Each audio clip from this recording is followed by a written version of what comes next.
Et je suis en compagnie de Léona Rose, qui est artiste plasticienne et qui s'est faite connaître via la plateforme Instagram.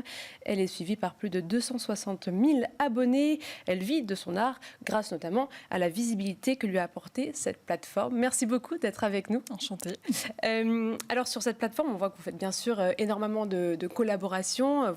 Vous créez de l'art avec des collaborations. Est-ce que donc, vous vous considérez comme une artiste ou aussi une entrepreneur? C'est vrai qu'on est sur Vispart, alors il fallait que j'utilise ce terme, entrepreneur qui crée en fait tout un business via la plateforme.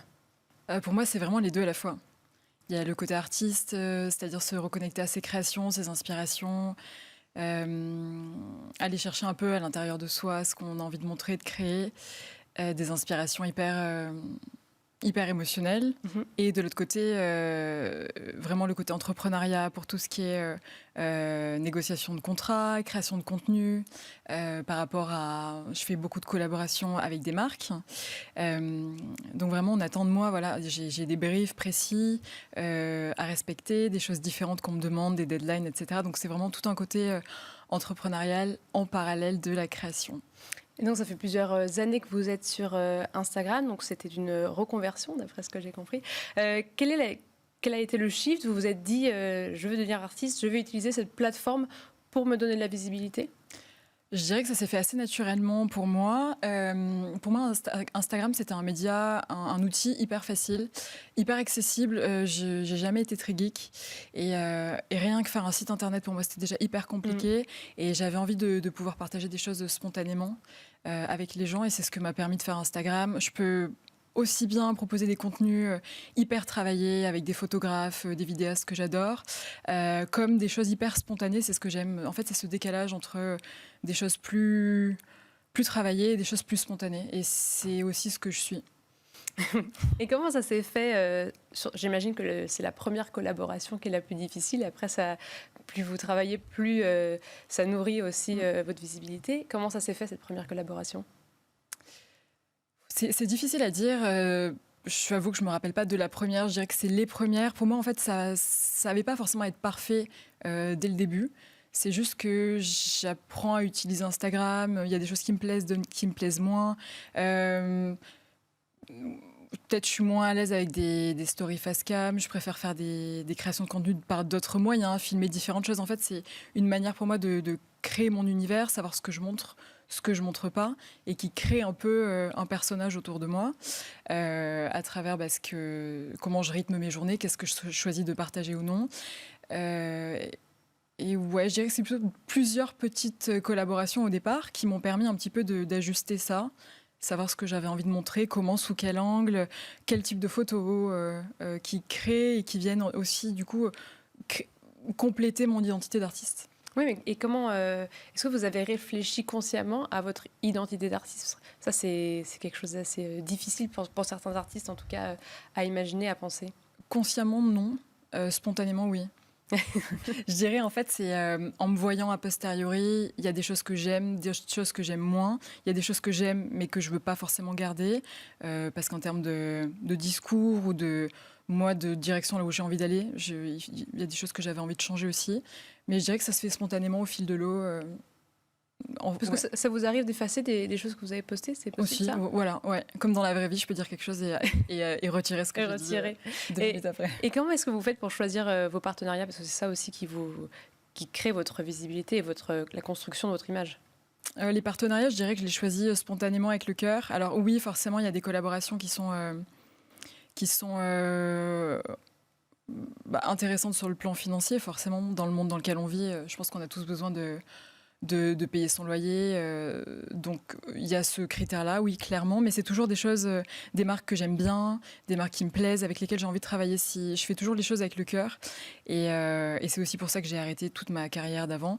Parce que j'ai vraiment besoin que ça résonne pour moi. Voilà. Pas que l'aspect financier. J'essaie toujours de trouver un bon arbitrage entre les deux. Mais sinon, dès que je peux me le permettre, évidemment, des projets du cœur et des choses qui me parlent. Et est-ce que vous avez choisi, pareil, consciemment, de ne pas passer par des intermédiaires? Parce qu'en tant qu'artiste, là, vous n'êtes pas représenté par des galeries, vous n'avez pas forcément vos œuvres d'art qui sont dans des institutions, c'est pas, on va dire, la voie classique d'une artiste. Est-ce que ça a été fait aussi comme quelque chose que vous voulu, ou c'est juste que là, vous êtes bien aussi dans cette situation? Je dirais pas que c'est voulu. Je me laisse un peu porter, disons. Après, si demain une galerie me contacte, en fait, c'est vraiment au cas par cas, au feeling, et si j'apprécie les personnes et l'échange que j'ai. Je dirais qu'il n'y a pas de règle. En fait, on me pose souvent tu es sur Instagram, donc tu peux pas forcément être en galerie. Je pense que jusqu'à présent, j'ai montré la preuve du contraire. C'est-à-dire qu'il n'y a pas de règle. Je déteste les étiquettes. Et j'aime bien un peu mener ma barque comme je le ressens, de manière spontanée et vraie. Et j'évolue aussi en tant que personne. Et peut-être qu'aujourd'hui, j'ai envie de quelque chose, j'aurai envie d'autre chose dans 6 mois. Donc vraiment, c'est assez spontané avec le cœur. Je me laisse un peu porter. Et ça dépend vraiment des rencontres que je fais. Je me remets beaucoup en question aussi. Ça dépend des gens que je vais rencontrer, des discussions qu'on a. Et ça m'arrive d'être représentée. Je bosse avec plein d'agences différentes. L'exclusivité, c'est pas quelque chose qui me plaît. Je ne crois pas à l'exclusivité de manière générale, même dans la vie. J'aime bien être bien entourée, de manière bienveillante, et je pense que tout le monde a sa place. Est-ce que vous avez senti que vous avez gagné en légitimité en tant qu'artiste via la plateforme, ou grâce à Instagram? Clairement, oui. Ça m'a permis vraiment d'avoir une audience, un public, de manière spontanée, un peu hors institution. Parce qu'au début, c'est vrai que quand j'ai commencé, je suis autodidacte. J'ai pas du tout un parcours académique classique. Et ça m'a clairement légitimisée. J'ai des gens qui ont pu me contacter directement. Du coup, il y a un échange assez spontané, humain qui se met en place, où je peux expliquer ma démarche, qui je suis. Et du coup, il y a un peu des coups de cœur qui se font comme ça. Voilà, ça crée de la proximité avec les gens. Vous savez avec qui sont les personnes qui achètent vos œuvres d'art? Est-ce que justement c'est un public très différent de ceux qu'on pourrait voir en galerie? Pas forcément, j'ai vraiment des gens de tout milieu social, de tous horizons, un peu de partout dans le monde. C'est juste des gens avec qui j'ai une super connexion à un moment donné, en fait, mes œuvres leur parlent ou leur procurent une émotion, un sentiment. Ils me contactent, ils me demandent si elle est disponible, si c'est possible de l'acheter, et je leur réponds tout simplement. J'aime bien être dans le partage, être dans l'authenticité, dans quelque chose de simple, en fait. Et pour terminer, est-ce que vous conseillerez aux artistes, c'est vrai qu'il y en a beaucoup qui aiment pas se mettre en avant comme ça, est-ce que vous leur conseillerez quand même de se donner un petit coup de boost et de se forcer à créer quand même une image sur les réseaux?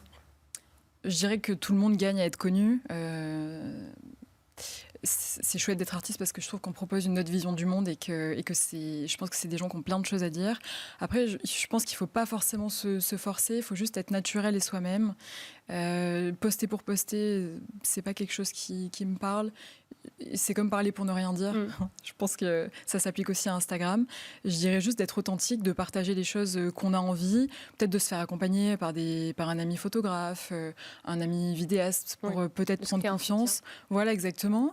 Et vraiment rester connecté à son cœur et partager ce qu'on a envie de la manière la plus authentique possible. Voilà. Eh bien, merci beaucoup Léona Rose. Je rappelle que vous êtes artiste plasticienne.